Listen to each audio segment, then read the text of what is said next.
pesticides potentiellement cancérigènes dans l'eau potable. C'est ce qu'a détecté l'ANSES et l'agence alerte dans un rapport publié aujourd'hui. C'est la présence d'un produit de dégradation, le chlorothalonil, qui est pointé du doigt. Un produit de dégradation donc. Louise Salé avec nous. Bonjour Louise. Bonjour Romain. Expliquez-nous ce qu'il en est exactement. Alors c'est quelque chose d'inédit. Ce fongicide a commencé à être utilisé en agriculture dans les années 70 avant d'être interdit en 2019. Mais certains résidus qu'on appelle des métabolites sont encore présents dans environ un tiers de l'eau potable distribuée en France. On le sait grâce à des scientifiques qui ont enfin réussi à le mesurer. Christophe Roisin est hydrologue à l'ANSES.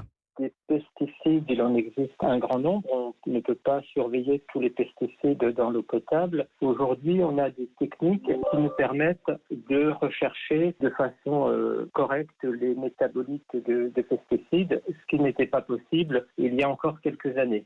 La présence de ce pesticide inquiète, même s'il n'y a pas de danger imminent lorsqu'il est ingéré. La substance active, c'est-à-dire la molécule mère, est une molécule qui a été classée probablement cancérigène. Et le produit de dégradation que l'on retrouve, on n'a pas d'éléments suffisants pour écarter ce risque. Par contre, ces travaux vont permettre d'inclure progressivement la surveillance de cette molécule dans le cadre du contrôle sanitaire régulier. Et d'après le rapport de l'ANSES, les zones les plus densément peuplées sont les plus touchées, en particulier l'Île-de-France et le Grand Ouest. Louise Salé, merci beaucoup Louise, spécialiste environnement à la rédaction d'Europe 1. Tiens, vous faites du vélo Louise ou pas ? Non, pas tous les jours. Pas tous les jours. Alors, c'est une information qui va peut-être tout de même vous intéresser, j'espère. Les ventes de vélos électriques, c'est une bonne occasion de s'y mettre. C'est pas trop compliqué le vélo électrique. Tout à fait. Non, ça va et c'est très agréable aussi.